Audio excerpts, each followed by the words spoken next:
Bonsoir à tout le monde. Salam alaikum. Alaikum salam orti, Roya. Donc le thème de ce soir, c'est un thème qui traite de créationnisme et plus particulièrement des dinosaures qui ont vécu, comme je vais le démontrer, en même temps que les hommes. Je précise toujours que le créationnisme est un thème qui est plus qu'intéressant, qui est essentiel pour la foi, parce qu'on démontre avec la science la véracité notamment des écrits, des Saintes Écritures et de la Bible. C'est-à-dire que lorsque vous vous intéressez au créationnisme, vous vérifiez que les Saintes Écritures sont exactes et que la création est bien l'œuvre de Dieu. C'est pour ça d'ailleurs que tout l'intérêt du darwinisme, c'est de détruire la foi, et c'est pour ça que le darwinisme a toujours été présenté d'une manière favorable par Marx, financé par les Rockefeller, pour détruire la foi. Et je le rappelle assez souvent, quand on a voulu instaurer le communisme en Chine, faire la révolution maoïste, on a commencé 50 ans avant par implanter le darwinisme. Pourquoi? Parce que ça c'est un scientifique qui parle de cela, qui a fait de la prison, qui explique très bien que depuis que le darwinisme existe, ou quand le darwinisme s'implante dans une société, comme les hommes ne savent pas d'où ils viennent, vous avez une recrudescence, une forte augmentation c'est Kent Hovind, le scientifique en question, qui est un physicien américain qui a débattu avec le plus grand darwiniste et qui l'a mis en difficulté, comme Dawkins aux États-Unis, qui est un chantre du darwinisme, donc il avait été balayé par Kent Hovind, et on ne lui a pas pardonné puisqu'il a fait de la prison quelque temps après. Kent Hovind explique justement qu'on change une société avec l'évolutionnisme, avec le darwinisme, et que quand vous implantez le darwinisme, vous avez une augmentation de la violence, de l'avortement, et c'est tout à fait logique parce que l'homme ne sait pas d'où il vient et il ne sait pas où il va. Donc il est livré à lui-même et il est entre les mains de Satan, tout simplement. Donc il y a une urgence, je dirais, d'expliquer le créationnisme, ou l'anti-évolutionnisme, si vous préférez. Et le thème de ce soir, donc les dinosaures qui ont connu les hommes, est essentiel, parce que c'est un thème qui est fort, et avec cela on va voir que la Bible dit vrai, lorsqu'il s'agit donc de démontrer cette vérité. Donc on va voir cette vérité à travers différents chapitres. Le chapitre de la Bible, le chapitre de l'archéologie, le chapitre de la mythologie aussi, pour bien démontrer que les dinosaures ont connu les hommes, et après on va bien voir, on va voir du moins pourquoi on nous ment on cache ce sujet, puisque les élites qui dirigent réellement ce monde sont au courant de l'histoire de l'humanité et nous servent ad nauseum le darwinisme, parce qu'il s'agit d'amener la société vers l'avènement de l'Antéchrist et la reconnaissance effectivement de Satan sur Terre. C'est pour ça que même si les élites ne croient pas au darwinisme, il faut à tout prix implanter le darwinisme dans la société. Je fais d'ailleurs une précision, quand Darwin a sorti son livre en 1859, de l'origine des espèces, ce livre n'avait aucun intérêt. Et même la librairie du musée de l'histoire naturelle n'en voulait absolument pas. On avait vendu à peine 1000 exemplaires en 10 ans. Donc c'est dire que Darwin n'avait aucun succès. Et Darwin obtient du succès lorsque c'est Marx qui défend cette théorie pour son dessein politique. Et en conclusion, on va voir effectivement pourquoi les dinosaures, c'est tout à fait logique, et on va voir pourquoi les dinosaures, on nous cache cette vérité pour les dinosaures, et on va pouvoir expliquer aussi des cas comme le Loch Ness, parce que le Loch Ness n'est pas unique en Écosse, mais il y a des multiples cas de Loch Ness dans le monde. L'ultime vérité, c'est Dieu. Celui qui dit ça, c'est Derek Harold Richard Barton, prix Nobel de chimie en 1969. Hippocrate dit « Savoir c'est la science, croire savoir c'est l'ignorance ». Lorsque les premiers fossiles d'ichthyosaures, les ichthyosaures sont des dinosaures qui apparaissent 10 à 20 millions d'années avant les premiers dinosaures. Les premiers dinosaures apparaissent 20 millions d'années, il y a 20 millions d'années. Toutes ces datations, après, je vais les démentir. Parce que j'explique aussi que la Terre a 6000 ans et pas des millions d'années ou des milliards d'années. Mais ça, ce sont effectivement les périodicités évolutionnistes. D'ailleurs, on voit que c'est assez bizarre parce que déjà, on présente les ichthyosaures comme apparaissant 10 millions d'années avant les premiers dinosaures, qui, eux, apparaissent 200 millions d'années. Il y a 200 millions d'années. Donc c'est on va dire un espace-temps qui est très restreint par rapport aux 200 millions d'années. Donc lorsque les premiers fossiles d'ichthyosaures furent classés, on les appela dragons de mer, et le terme dinosaure, terrible saurien en grec, fut donné par le biologiste britannique Richard Owens au XIXe siècle, en 1841. C'est-à-dire que le mot dinosaure apparaît bien après. C'est pour ça que dans la Bible, je vais y venir tout à l'heure, on parle du behémoth, et on ne parle pas de dinosaure, parce que le mot dinosaure apparaît bien après.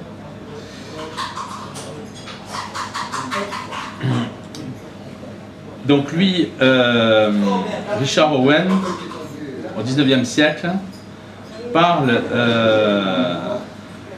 de dragons de mer pour désigner les fossiles aux mâchoires redoutables qu'il avait acquises entre 1834 et 1838 pour son musée d'histoire naturelle. En grec, deinos, d'où est tiré le mot dinosaure, signifie terrible, un lézard terrible de 20 mètres de long notamment. Les dinosaures furent d'abord appelés dragons, et dans le monde entier on trouve leurs traces, en Chine, en Égypte, en Inde, dans l'Atlas, partout dans le monde.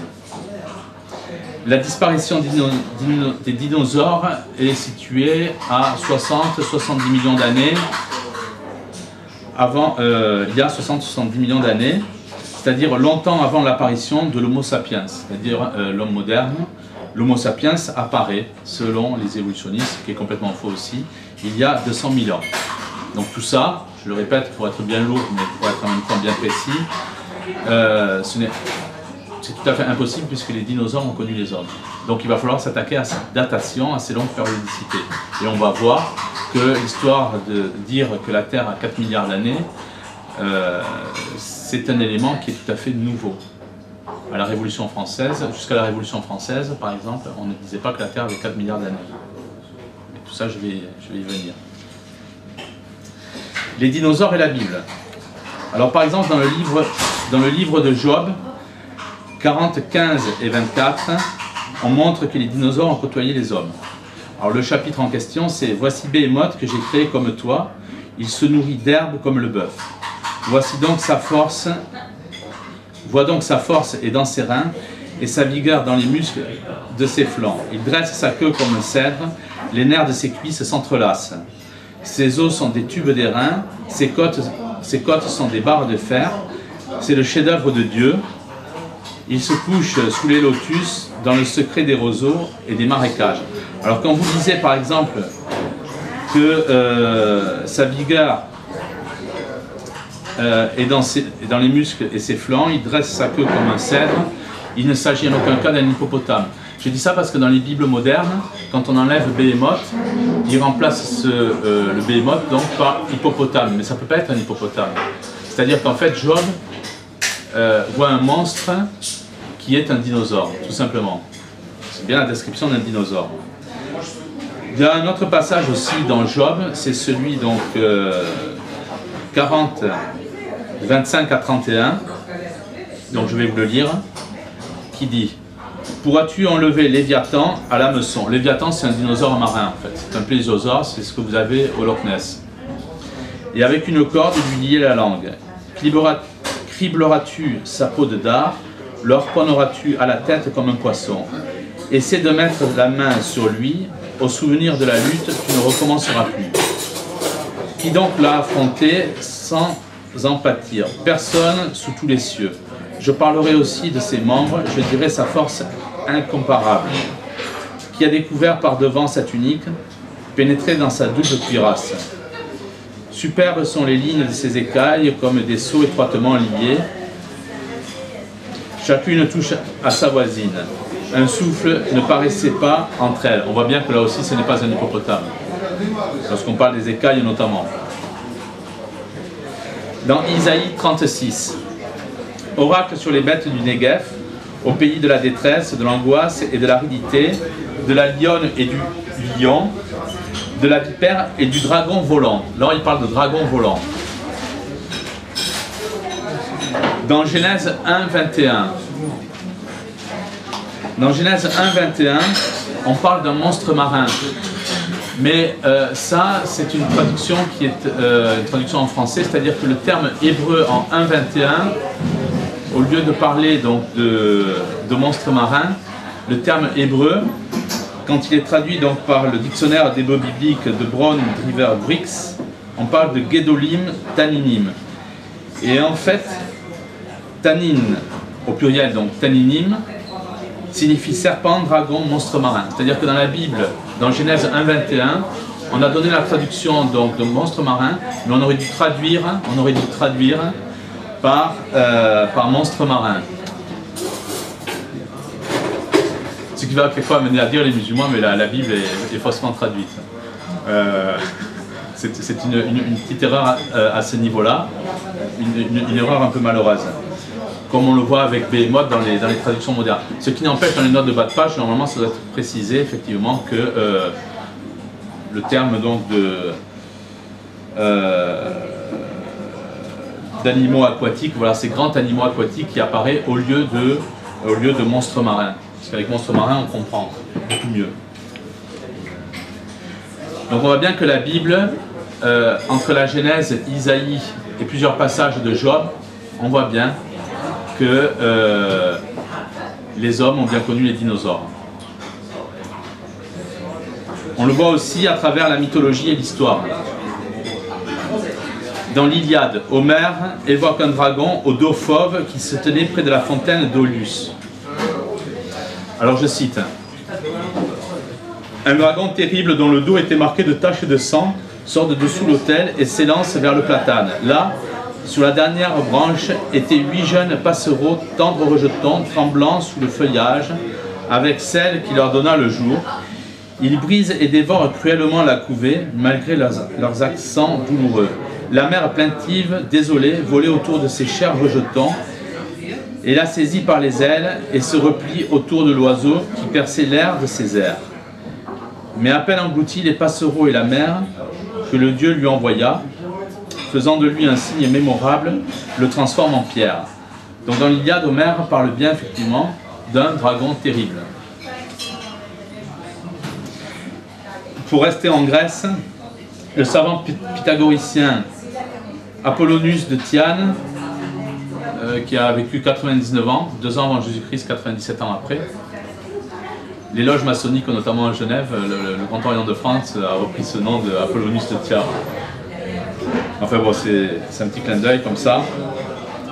Donc le savant pythagoricien Apollonius de Tyane, mort en 97 après Jésus-Christ, dans son récit de voyage en Inde, parle de dinosaures et d'une chasse aux dragons. Il distingue les dragons de marée, au dos noir, lent, sans crête sur la tête, de 30 coudées de long, et les dragons au pied des montagnes, plus grands, dont la crête rouge croissait avec l'âge au dos dentelé et d'une agilité foudroyante. Apollonius ajoute ce détail intéressant. Quant à la durée de vie de ces animaux, elle est difficile à déterminer, et si je répétais ce qu'on en dit, je ne serais pas cru. Et ça, c'est une chose qu'on retrouve aussi avec les patriarches de la Bible, dont on prête des âges qui vont jusqu'à 800-900 ans. Et je l'explique dans mon livre, j'en fais une toute petite parenthèse maintenant, c'est-à-dire qu'avant le déluge, il est fort possible que la pesanteur était moindre, donc le rythme sanguin étant plus lent, la Terre était protégée par un anneau à queue, parce qu'il s'est percé, il a créé le déluge, donc la Terre était protégée, et avec ce rythme sanguin plus lent, on pouvait avoir des âges beaucoup plus longs. Les organismes s'usent davantage après le déluge. Tout ça c'est expliqué dans mon livre sur les géants et l'Atlantide.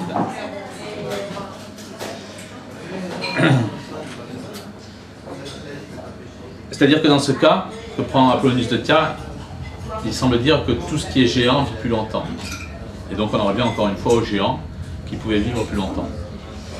La longévité des grands animaux, éléphants, baleines, peut avoir été multipliée effectivement, par les très grands. On comprend alors pourquoi le dragon Cyrus, qui fut tué par Daniel à Babylone, ça c'est dans le Deutéronome 14, de 23 à 27, était adoré comme un dieu. C'est-à-dire comme il avait un âge, où ces animaux avaient des âges très longs, ils étaient considérés comme des dieux. Ou du moins on leur donnait des pouvoirs ou une adoration qui était celle d'immortel. Dans le poème scandinave Beowulf, mis par écrit vers l'an 1000, qui narre la vie d'un roi du Danemark, il est question du grand monstre Grendel. Mais Beowulf parvint à tordre et à déchirer son petit bras. Ça, c'est raconté par un homme qui a un doctorat en histoire, qui s'appelle Bill Cooper, dans un livre qui n'a jamais été traduit en français malheureusement, qui s'appelle 40 years after the flood, c'est-à-dire 40 ans après le déluge, où il explique comment la Terre se repeuple 40 ans après le déluge, les 40 premières années après le déluge. Et lui parle de dinosaures même jusqu'au XVIIe siècle, ça aussi je vais en parler. Dans la ville de Burrus, à Sudbury, est apparu un dragon. Alors ça c'est Bill Cooper qui en parle effectivement dans ce livre-là, 40 ans après le déluge. Est apparu un dragon qui provoqua une grande panique parmi les villageois. C'est-à-dire qu'en fait il explique que en Grande-Bretagne, au XVIIe siècle, il y a des oiseaux préhistoriques qui... donc c'est universitaire, hein, Bill Cooper explique qu'il y a des oiseaux préhistoriques qui sont chassés par les habitants parce qu'ils sont assez détestables dans le sens où ils détruisent le toit des maisons, etc. etc., etc. Et donc il dit que ces oiseaux préhistoriques sont d'énormes bêtes qui portaient une crête sur la tête, des dents pointues et une puissante queue. Donc vous voyez, on retourne un peu sur le Loch Ness. Et tout à l'heure, je vous réserve une surprise avec le Loch Ness. Pour vous montrer que même les plus grands scientifiques se sont intéressés au Loch Ness. Un autre paragraphe mentionne un témoignage concernant des empreintes de reptiles volants trouvées au pays de Galles, toujours selon Bill Cooper. À la fin du 19e siècle, dans les bois bordant le château de Penlyn. Ces récits rappellent étrangement ceux de l'aigle de Hast, H2AST, éteint au 15e siècle en Nouvelle-Zélande. C'est-à-dire qu'en Nouvelle-Zélande, il y avait un oiseau gigantesque qui est mort, tout simplement parce que ce sont les Indiens qui l'ont chassé. Évoqué dans l'introduction de mon livre sur les géants de l'Atlantide, voilà, et l'Atlantide. On parle aussi de dinosaures dans l'Historia Animalum, qui a été un des livres un des plus grands succès au Moyen-Âge, qui a été publié en 1563. C'est tout à fait l'inverse avec le livre de Darwin, qui lui n'a jamais eu de succès sans le soutien des financiers, effectivement. Alors, l'Historia Animalum, qui est un livre d'histoire naturelle, le plus lu à la Renaissance, enseigne sous la plume du naturaliste suisse, le docteur Konrad von Gessner, que des créatures préhistoriques existent, bien qu'elles soient extrêmement rares.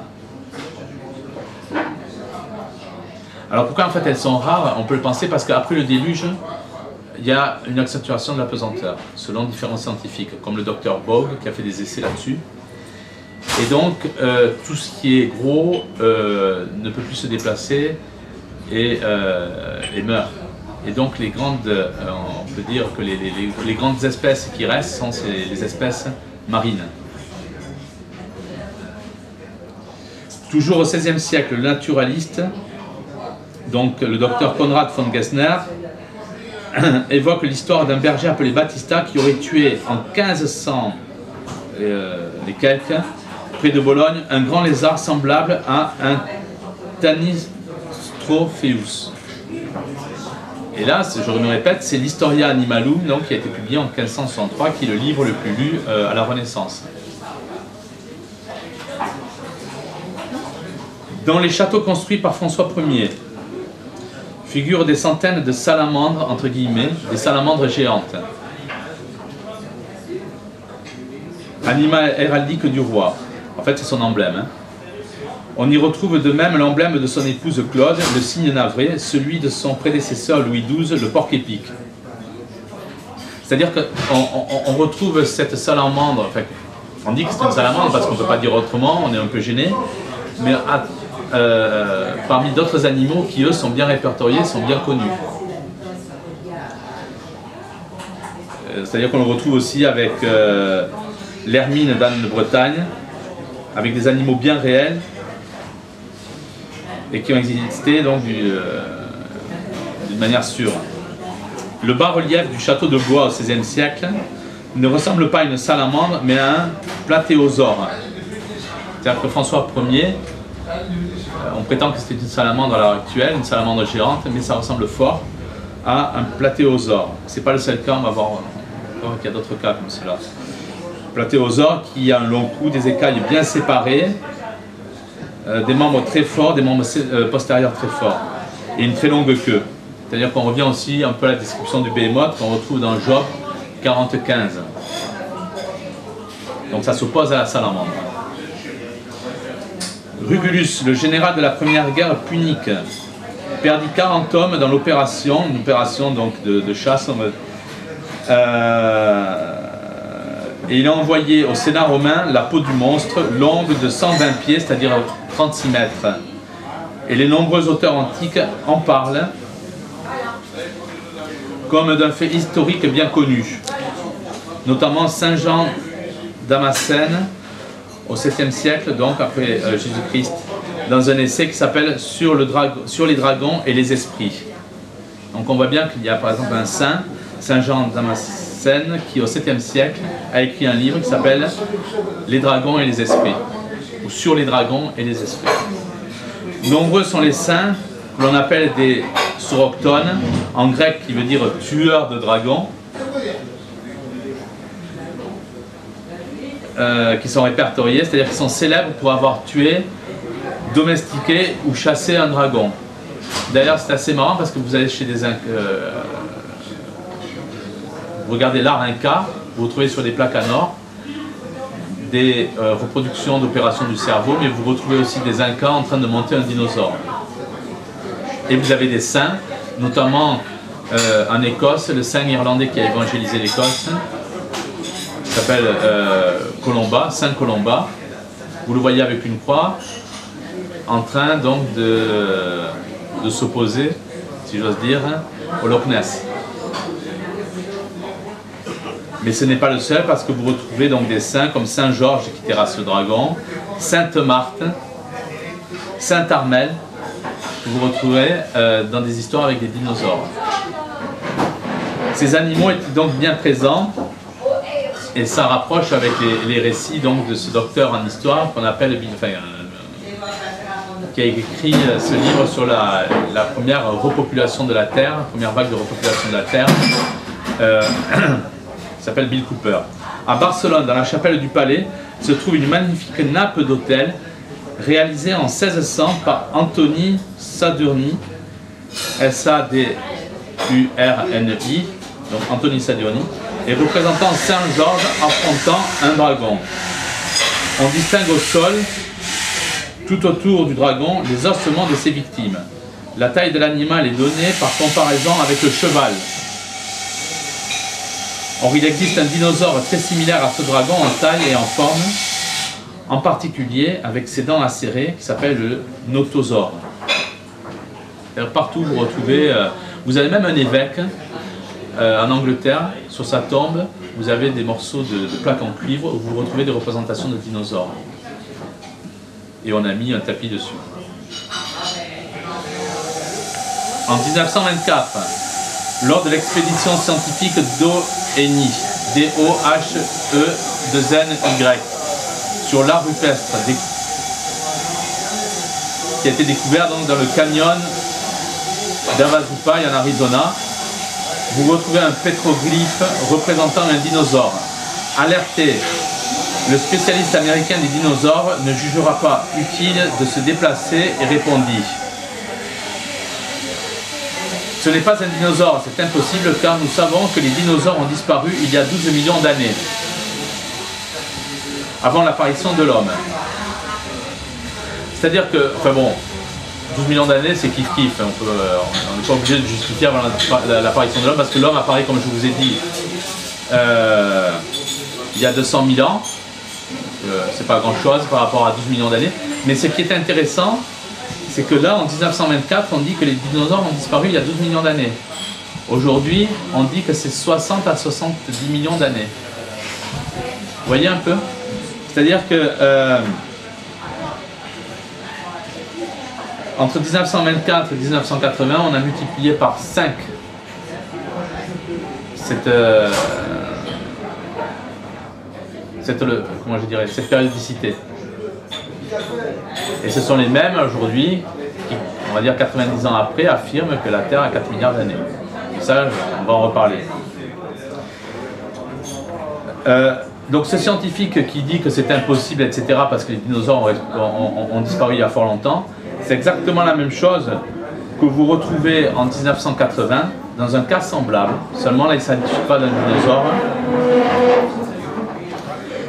C'est avec le moulinet de la rivière de Tellicode dans le Tennessee, un banal moulinet de pêche. Alors il faut savoir que le moulinet a été déposé, le brevet a été déposé en 1897 par William Shakespeare Jr., c'est un homonyme, qui a déposé donc le brevet du moulinet de pêche. Mais le problème c'est que ce moulinet de pêche est inclus dans un rocher, un philite qui lui est daté de 300 millions d'années. Donc comment un moulinet de pêche dont le brevet a été déposé en 1897 par William Shakespeare Jr. peut se retrouver bloqué, enfin je veux dire enchâssé si j'ose dire, dans une roche qui elle a 300 millions d'années. Et quand on a fait remonter cette information, vous avez donc un évolutionniste, le docteur Abt Cherney, qui a dit: je suis le patron du département et je dis que ceci n'existe pas, c'est une création de notre imagination.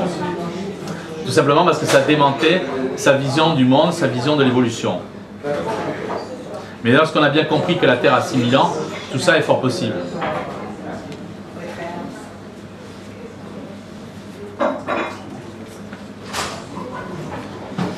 Nous avons aussi un cas semblable avec François Ier, d'un animal qui lui, d'un dinosaure, qui est, qu'on constate, qu'on étudie, c'est au temple d'Angkor. Les plaques dorsales caractéristiques qui débordent sur la queue sont conformes donc au squelette d'un stégosaure. C'est un stégosaure, donc un dinosaure donc, qui est répertorié au temple d'Angkor. À l'intérieur du temple cambodgien d'Angkor, le dessin donc, de ce stégosaure est sur une pierre, qui est une véritable énigme pour les évolutionnistes. Pour ne pas être contredit, les évolutionnistes affirment que le chef-d'œuvre d'Angkor fut conçu à partir de fossiles. Les sculpteurs du temple auraient ainsi imaginé et dessiné un stégosaure. Une telle reproduction aurait nécessité sans aucun doute un grand savoir-faire permettant de recomposer à partir de fossiles et avec précision une sculpture ressemblant à un stégosaure. Nous en déduisons alors que ce haut relief de dinosaures précéderait de fait les reconstructions modernes de fossiles. Mais à ce jour, aucun fossile de stégosaure n'a été répertorié au Cambodge. C'est-à-dire qu'en fait, les évolutionnistes disent que c'est la reproduction d'un fossile, ce stégosaure, mais on n'a jamais trouvé donc de fossile de stégosaure au Cambodge. Cette hypothèse semble par conséquent bien improbable. Le temple cambodgien démontre que les dinosaures n'ont pas été reconstitués à partir de fossiles et d'ossements, mais en se fondant sur une expérience réelle ayant inspiré la sculpture d'un dinosaure disparu. Les plaques disposés sur le dos, suivent sa ligne courbée et leur forme est similaire aux plaques des stégosaures que l'on connaît. Des observateurs pensent que la sculpture ne représente pas un stégosaure typique. Ces observateurs qui cherchent la petite bête, qui sont évolutionnistes, ils disent « mais c'est pas un stégosaure typique ». Pourtant, dans le monde entier, les conférenciers font constater à leur public que le dessin d'Angkor montre bien un stégosaure. Le sculpteur a pris soin de le tailler sur le bout de ses pattes. C'est un détail très important. Ce détail très précis est d'autant plus frappant que les paléontologistes attestent seulement aujourd'hui,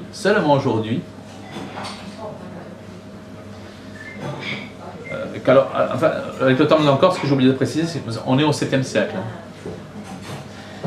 Et donc le sculpteur a pris soin de le tailler sur le bout de ses pattes. Ce que je disais, ce détail très précis est d'autant plus frappant que les paléontologistes attestent seulement aujourd'hui que ce dinosaure se déplaçait de cette manière. Et non avec les doigts écartés, comme les musées d'histoire naturelle l'exposent de manière erronée. C'est-à-dire que cette reproduction donc, du temple d'Angkor, il y a plus de 1000 ans, représentait donc ce stégosaure sur le bout des pattes. Alors que le musée d'histoire naturelle dit qu'il se déplaçait avec les doigts écartés. Et c'est seulement aujourd'hui qu'on sait que... C'est exactement la même chose avec le lièvre. Dans la Bible, il est écrit que le lièvre, par exemple, est un ruminant parce que ses déjections ne sont pas toujours définitives et il reconsomme ses déjections. Et avant, les scientifiques disaient « mais regardez, la Bible raconte n'importe quoi parce qu'elle dit que le lièvre est un ruminant ».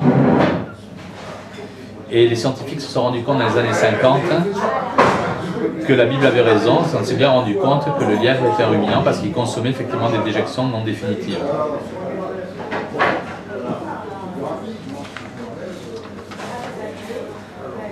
C'est pour ça que c'est très intéressant.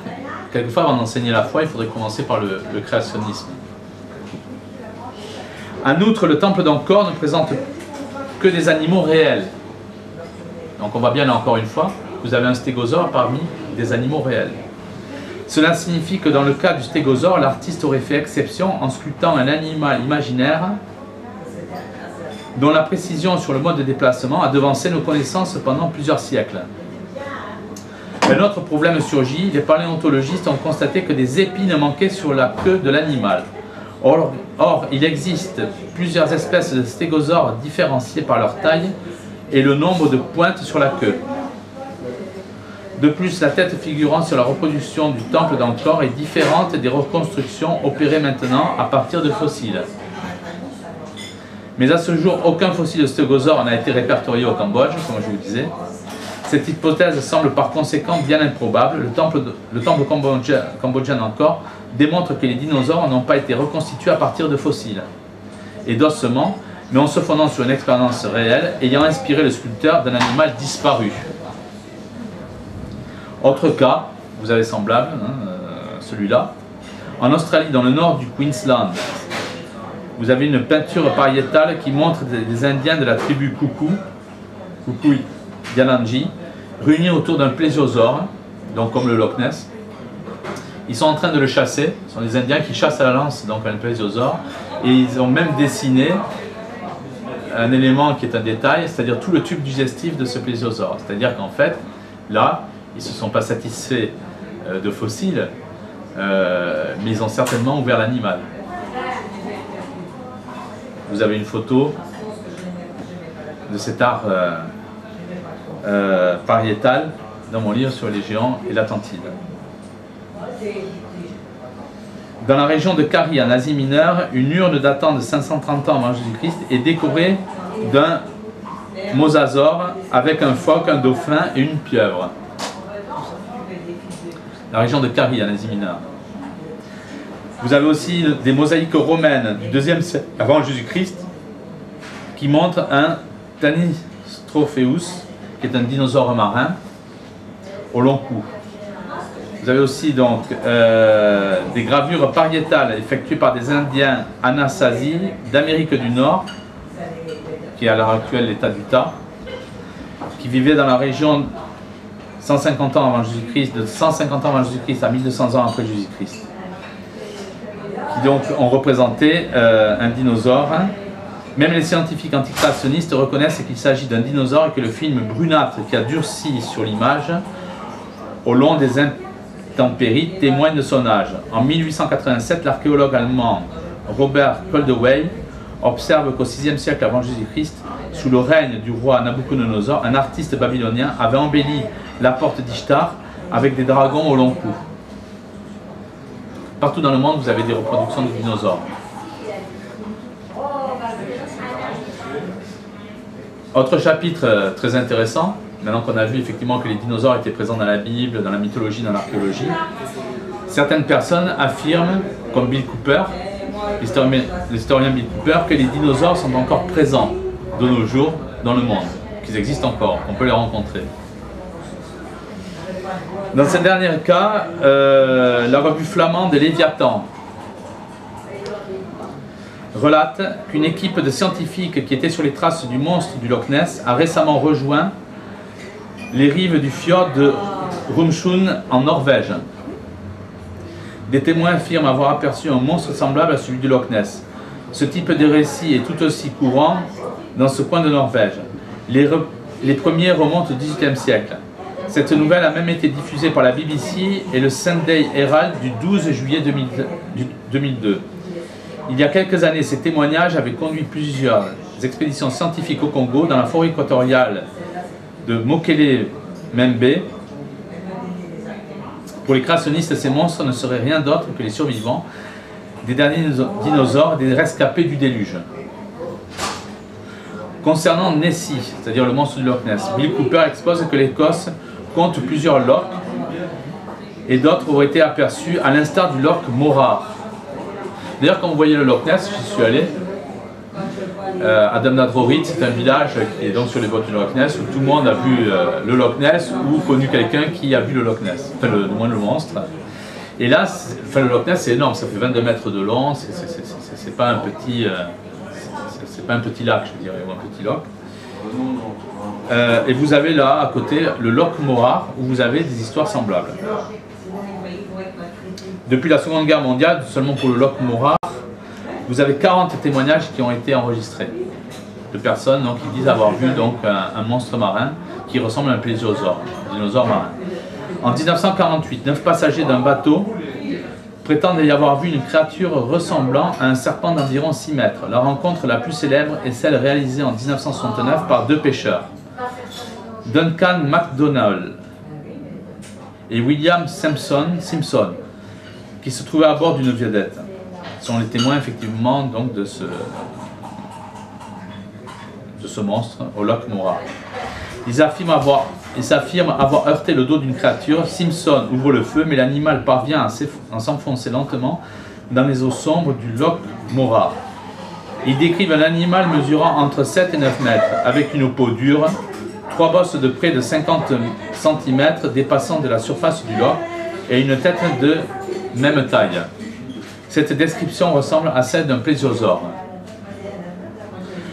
Pour le Loch Ness, je vous ai dit tout à l'heure que même les plus grands scientifiques se sont intéressés au Loch Ness et y ont cru, et y croient. C'est le gars de Robert Harvey Rins, qui est un spécialiste de l'armement aux États-Unis, puisqu'il est maintenant décédé, il est décédé le 1er novembre 2009. C'est lui qu'on appelle le chantre du monstre. Il a passé toute sa vie avec, comment dirais-je, la technologie qu'il a donnée pour l'armée américaine, et dont l'armée américaine s'est servie notamment dans la guerre du Golfe, pour chasser, entre guillemets, le monstre du Loch Ness. Jusqu'à ce qu'il ait 87 ans en 2009, année où il est décédé. Donc lui, c'est Robert Harvey Rins. Il possédait 2 doctorats en physique et en droit. Ses recherches rendirent assez libre ce passionné de cryptozoologie, c'est-à-dire en fait l'étude des animaux soi-disant disparus. Il a étudié effectivement les dinosaures en Grande-Bretagne. Robert Rins mit au point un prototype à ultrasons qu'il avait inventé pour la visualisation interne des organes, donc pour la médecine. En 1985, des chercheurs utilisèrent des vaisseaux sous-marins munis d'un sonar et son invention pour localiser entre autres l'épave du Titanic. Je fais une parenthèse maintenant. Un jour, il faudra que je fasse une conférence aussi sur les causes de la réelle disparition du Titanic, où vous retrouvez notamment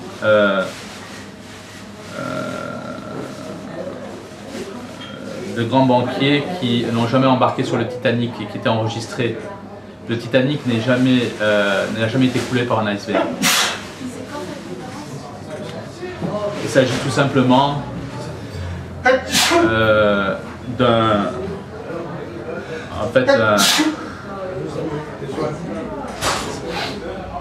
attentat qui a été fait, certainement pour éliminer certaines personnes. En tout cas, vous aviez des familles qui étaient prévues pour embarquer à ce moment-là et qui ne l'ont jamais fait. Enfin bon, voilà. Mais un jour, je ferai une conférence sur ça aussi.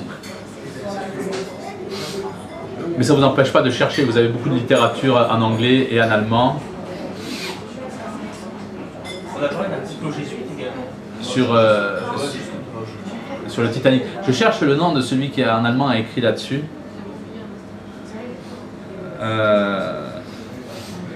Enfin, si ça me revient, je vous le dis.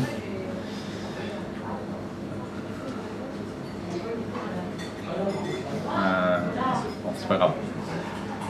Alors, pour en revenir à Robert Rines, bon, c'est pour dire que le Titanic n'a jamais été coulé par un iceberg. Vous chercherez sur Internet, vous verrez que vous allez trouver des informations très intéressantes. Mais c'est toujours pareil, il faut aller sur des recherches sur des sites anglais et allemands, il faut aller à l'étranger. Son savoir-faire, donc je parle de Robert Rines, exceptionnel, est inégalé, fut également exploité en 1989 pour retrouver l'épave d'un cuirassé allemand, le Bismarck, le bâtiment le plus puissant du régime national-socialiste qui sombra en 1941. Les compétences de ce savant hors du commun étaient donc mises à contribution tant dans le domaine médical qu'aéronautique. C'est-à-dire qu'on a affaire à un type dont les recherches ont servi dans l'aéronautique, dans la médecine, dans l'armement, et ce gars était un passionné du Loch Ness. Et vous allez sur Wikipédia, vous regardez Robert Rines, il est mentionné qu'il avait joué aussi du violon avec Einstein, à l'âge de 11 ans. Robert Rines, qui surpassait grand nombre de scientifiques dans leur propre domaine de spécialisation, affirma que ces technologies apportèrent, les technologies des siennes, apportèrent la preuve d'une bête gigantesque, probablement un plésiosaure, un reptile aquatique, prétendument éteint depuis 70 millions d'années. C'est exactement la même bête que chasse avec la croix Saint Colomba, celui qui a évangélisé l'Écosse au 7e siècle. Donc en fait, ici ce délire, on peut dire que c'est le délire d'un saint, et c'est le délire aussi d'un très grand scientifique, dont l'armée américaine s'est servie pour faire de l'armement de pointe pour attaquer l'Irak. En 2000, Robert Rines affirmait « C'est une idée ridicule, je cite, hein, c'est une idée ridicule. Si je n'avais pas confiance dans les personnes avec lesquelles j'ai conversé et en nos propres preuves scientifiques, je dirais que je suis fou. Je ne suis pas capable de le prouver, mais je sais qu'il y a un monstre dans le Loch Ness parce que je l'ai vu. » Si vous allez au Loch Ness, à Drumnadroit, vous avez toujours une ou deux personnes qui vendent des souvenirs avec des Loch Ness en peluche, mais vous avez aussi des livres de scientifiques qui ont fait des études sur le Loch Ness et qui y croient. Et vous allez dans un musée qui est juste derrière, vous avez tout ça aussi. Et vous avez un hôtel, une fois par an, ils reçoivent des créationnistes sur... c'est vraiment sympa l'Écosse. Hein. Ce n'est pas que... Oui, bah, je rigole parce qu'il y a un ami parmi nous, je précise, hein, parce que, qui a été en Écosse dans un très grand château, hein, que j'ai vu à Saint-Nicolas, donc il n'y a pas longtemps. Et oui, mais tu vois, en Écosse, tu peux y aller pour autre chose que le satanisme à l'Ester Crowley. Je sais que tu n'as pas été pour ça, hein, puisque je suis à Saint-Nicolas. Mais tu peux y aller pour le whisky, pour le Loch Ness, pour le Loch Morar, et pour le Guise aussi, pour la bière. Et la base d'Arpa. C'est quoi? pas tout alors. Je connais pas tout. Je suis allé que 2 fois en Écosse. La première fois c'était avec mon fils, il avait 6 ans, il était sur mes épaules. Et c'est là où a été tourné enfin, c'est l'histoire de Brevard avec Mel Gibson. Alors pour en venir à Robert Innes, il acquit cette certitude le 23 juin 1972. Alors qu'il prenait le thé avec sa femme Carole et 2 amis, ils sont quand même plusieurs, hein, sur les bords du Loch Ness, le monstre fit surface. Découvrant une étrange forme, il se saisit d'un télescope et le pointa vers une grande forme sombre couverte d'une peau épaisse, comme celle du dos d'un éléphant. Cette rencontre enflamma son intérêt pour le Loch Ness. En fait, ça l'a marqué à vie, quoi. Il y a quand même, on ne voit pas des dinosaures tous les jours. Hein. Son enthousiasme devint une passion et l'Écosse une seconde patrie. Cette même année, ses caméras capturèrent une nouvelle fois un plésiosaure ou une grande nageoire. Il estimait sa taille à 13 mètres et demi de long, avec un coup de 1,2 à 1,5 mètre. Prise en juin 1974, une autre photographie montrait un animal avec un long cou, une petite tête et un large corps. Autant de caractéristiques ressemblant décidément à celles d'un plésiosaure. Les images furent même diffusées dans la célèbre revue scientifique Nature de décembre 1975. Cette initiative fit grand bruit, notamment dans le cercle des scientifiques conventionnels. Dans mon livre, je parle d'un type, les géants et l'Atlantide, un scientifique qui a défendu le Loch Ness, qui a travaillé pour le British Museum. Ils l'ont complètement, il s'est fait virer. Il faut savoir que le British Museum, qui avait la charge d'étudier le linceul de Turin pour démontrer surtout que c'était un faux, alors que le linceul de Turin est un vrai, le British Museum avait dans ses étages, en fait, dans ses présentoirs, hein, l'homme de Nebraska, la mâchoire de l'homme de Nebraska. Ils ont mis 40 ans à la sortir, à sortir ce spécimen, et quand on l'a sorti, on a découvert qu'il y avait un mélange de dentition, enfin de dents de singe et de dents d'homme. C'est-à-dire que pendant plusieurs années, ils se sont servis de ça pour dire qu'il y avait un chaînon manquant entre l'homme et le singe. Et en fait, c'était un faux. Et il était tellement faux qu'on retrouvait les empreintes digitales du faussaire sur des plaques de plâtre à l'intérieur du crâne. C'est ça le British Museum. Et c'est ce British Museum qui devait démontrer, entre guillemets, que le linceul de Turin était un faux, en disant qu'on ne sait pas, on ne connaît pas la technologie qu'a utilisé le faussaire au XVe siècle. C'est-à-dire qu'en fait le faussaire était tellement avancé sur son temps qu'on ne sait pas comment il a fait. Non mais c'est ça la science aujourd'hui. Hein. Quand vous voyez que c'est darwinien ou darwiniste, c'est pour ça que Cantoville a été mis en prison, parce qu'aux États-Unis il a balayé tout le monde. C'était un scientifique qui a converti les gens. Un physicien, et c'était insupportable. Il a pris 7 ans de prison, il n'a pas fini. Hein. Il est sorti en 2015. Mary Schweitzer, le docteur Mary Schweitzer, qui pourtant est évolutionniste. Alors Mary Schweitzer, en 1993, à Elk Creek, dans le Montana, c'est une paléontologue américaine, elle a découvert la présence de tissus non décomposés sur le squelette d'un Tyrannosaurus rex. C'est-à-dire qu'en fait, c'était pas du tout dans de la glace, c'était dans de la terre. Elle a constaté qu'il y avait de la chair qui était une senteur nauséabonde, donc ça ne pouvait pas avoir disparu il y a 60-70 millions d'années. Vous avez un cas semblable aussi qui a été recensé dans le nord-ouest de l'Alaska en 1961. En Caroline du Sud aussi, des fossiles de dinosaures, de baleines, d'éléphants, tout ça ensemble. Un peu comme les dessins, vous retrouvez des dinosaures hein, avec des animaux que l'on connaît à l'heure actuelle. Donc là, c'est en Caroline du Sud, vous retrouvez des fossiles de dinosaures avec ceux de baleines, d'éléphants, de chevaux, qui sont stratifiés sur les mêmes couches, où sont enfouis des objets de la vie courante ayant appartenu à des hommes.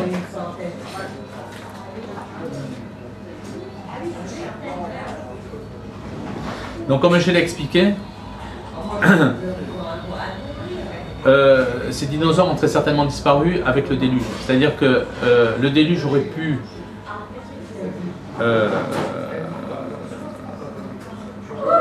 avoir pour conséquence l'inclinaison de l'axe terrestre, une accentuation donc, avec donc des courants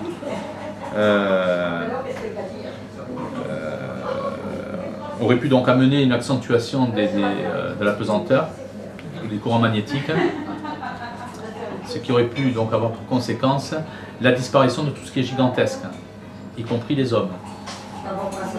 C'est pour ça que maintenant, tous les dinosaures que l'on voit sont des dinosaures marins ou des formes de dinosaures comme des dinosaures volants, comme en fait mention Bill Cooper, donc 40 ans après le déluge. Alors pourquoi on ne parle pas des dinosaures à l'heure actuelle? Pourquoi il est interdit d'étudier le Loch Ness, comme Robert Rines et d'autres? Tout simplement parce que si vous étudiez les dinosaures, enfin si vous étudiez la cryptozoologie, une branche du créationnisme, ces animaux non répertoriés, si vous étudiez donc ces dinosaures qui n'ont pas disparu, vous allez donc expliquer que les dinosaures et les hommes ont cohabité. Et donc, la seconde question, c'est de dire, de se demander du moins, est-ce que la Terre a réellement 4 milliards d'années? Est-ce que la Bible a raison? Et est-ce que la science moderne a tort? C'est pour ça que Padre Pio, dont vous retrouvez le corps intact 40 ans après sa mort, qui a été enlevé de sa tombe en 2008, qui est complètement intact, disait que la science moderne était la science du démon. Parce que cette science n'est pas la science. C'est tout simplement une science qui est de la science-fiction. C'est ce que disait Hannes Alphen, qui était donc un prix Nobel donc de physique, hein, qui disait ce n'est pas la science, c'est de la science-fiction. C'est du mensonge. C'est fait seulement pour que l'homme perde le contact avec Dieu. Si vous expliquez la vraie science, vous rapprochez l'homme de son créateur et vous démontrez l'existence de Dieu, enfin du moins la création.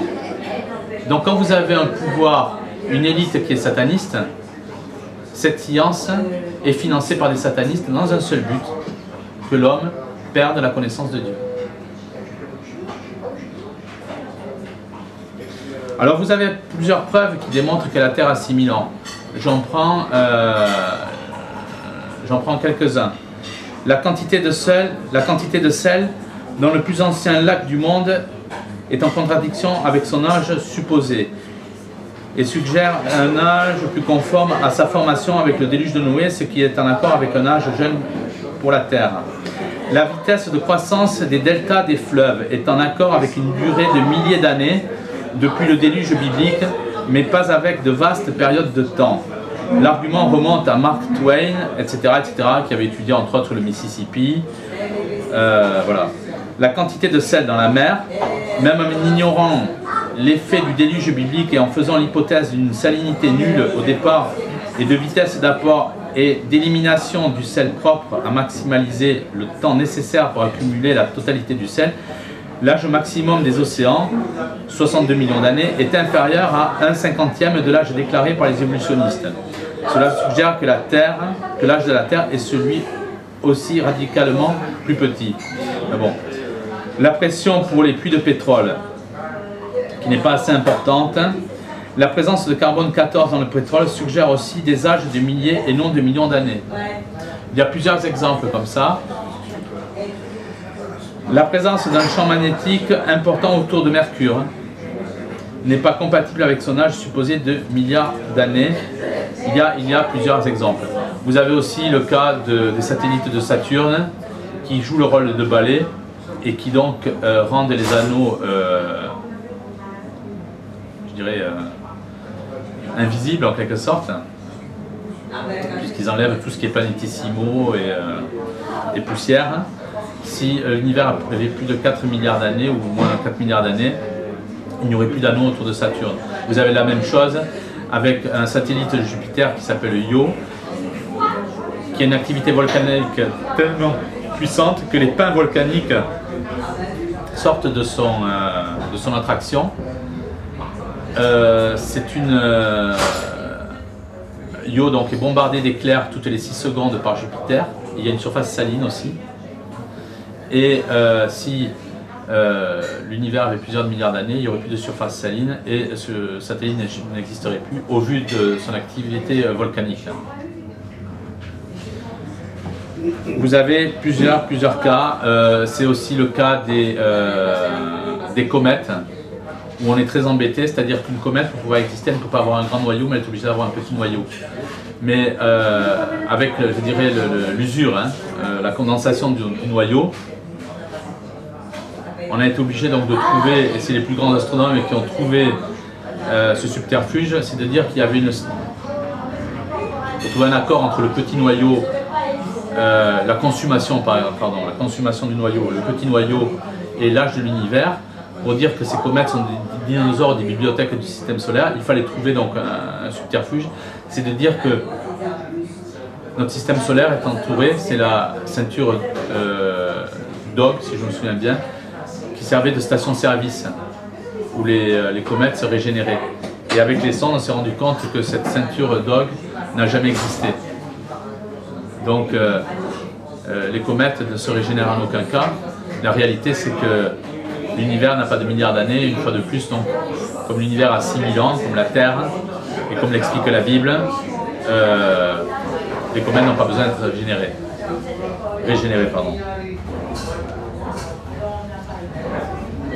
Il y a aussi le cas de la croissance démographique, un taux de croissance de moins de 0,5% à partir de 6 personnes, il y a 4500 ans, produirait la population actuelle. Où sont passées toutes ces personnes si nous sommes ici depuis bien plus longtemps. Donc. Vous avez aussi dans mon livre donc, sur les géants et l'Atlantide, pour les stalactites, vous avez des stalactites qui ont pris 6 mètres en 100 ans. Vous avez même des stalactites qui poussent tellement rapidement que vous avez des chauves-souris mortes, non décomposées dans une stalactite. Il y a des photos de tout cela. En 1903, c'est le cas par exemple dans la ville de Thermopolis, dans l'état du Wyoming, aux États-Unis. Un tuyau métallique a été fixé dans le sol pour amener à la surface l'eau très riche en minéraux, particulièrement riche en carbonate de calcium. Cette expérience a conduit à la formation d'une fontaine ou d'un arbre stalactite de 6 mètres appelé Tipi Fountain, donc un arbre de stalagmite en fait de 6 mètres de haut qui a été constitué en 100 ans. Vous avez la même chose aussi dans une fontaine en Angleterre, vous y mettez un ours en peluche par exemple ou un parapluie, quelques heures après vous le ressortez, vous retrouvez des morceaux de stalactite. Alors il faut savoir que la datation qu'on nous offre des 4 milliards d'années n'a pas toujours été une datation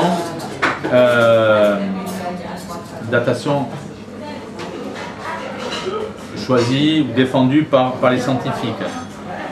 Les géologues, en particulier pour des raisons philosophiques antichrétiennes, augmentèrent progressivement leurs estimations en utilisant différents chronomètres. Par exemple, Buffon, B-U-2-F-O-N, au XVIIIe siècle, admettait un âge de 75 000 ans pour la Terre. Jusqu'à la Révolution française, on disait que la Terre avait, comme je vous disais, 6 000 ans. Buffon lui parle donc, au XVIIIe siècle, de 75 000 ans. Lyell, au XIXe siècle, qui est le créateur de la géologie moderne, qui a étudié notamment les chutes du Niagara, etc., sur l'usure des roches, etc., etc. Parce que là aussi, les chutes du Niagara, avec l'érosion, si on est dans un cas d'un déluge, on est dans des roches meubles, donc qui sont avec une érosion particulièrement forte. Mais si vous n'admettez pas le déluge, vous allez dire que les chutes du Niagara ont été créées il y a plusieurs millions d'années. Et si vous admettez le déluge, vous pouvez tout à fait admettre que les chutes du Niagara sont tout à fait récentes, elles ont quelques milliers d'années. Lyell, le créateur de la géologie moderne, niant l'existence des cataclysmes dans la formation de la Terre, se basant sur la vitesse de sédimentation des dépôts horizontaux. Il en déduisit avec Darwin un âge de 57 millions d'années, nécessaire pour justifier la théorie de l'évolution. De Morgan, au début du XXe siècle, réfuta le calcul de Lyell et réduisit l'estimation. De Geer, G2ER, se basa sur le comptage des feuillets des dépôts sédimentaires abandonnés par les eaux de fonte des glaciers, qu'on appelle des verves, mais sa méthode est très douteuse, c'est-à-dire que lui aussi donnait des millions d'années. D'autres géologues proposèrent les dépôts alluviaux des deltas, également sans grand succès. Finalement, les savants se rallièrent à l'estimation de Holmes en 1965, qui fixa l'âge de la Terre à 4,5 milliards d'années, d'après les méthodes de datation radioactive au potassium-argon. Les études de potassium-argon montrent des erreurs énormes. Vous avez par exemple le cas d'un homme qui mange une crevette. Vous l'analysez au carbone 14 au potassium-argon. Il y en a qui mangent cette crevette à plusieurs millions d'années et d'autres plusieurs centaines de milliers d'années. Donc le potassium-argon et le carbone 14 est une imposture scientifique. Avec le carbone 14 qui a une durée de vie de 5700 ans grosso modo, il y a encore des conditions à prendre. Le taux de carbone, par exemple si vous analysez un arbre à côté d'un aéroport ou s'il y a eu une catastrophe ou autre, ça va donner des âges tout à fait différents. Et en plus, si vous dépassez ces 5700 ans, vous tombez sur des... c'est complètement... c'est du grand n'importe quoi. Du grand n'importe quoi. C'est une scientifique qui a écrit un livre très intéressant qui s'appelle L'imposture du carbone 14, qu'il faut lire notamment.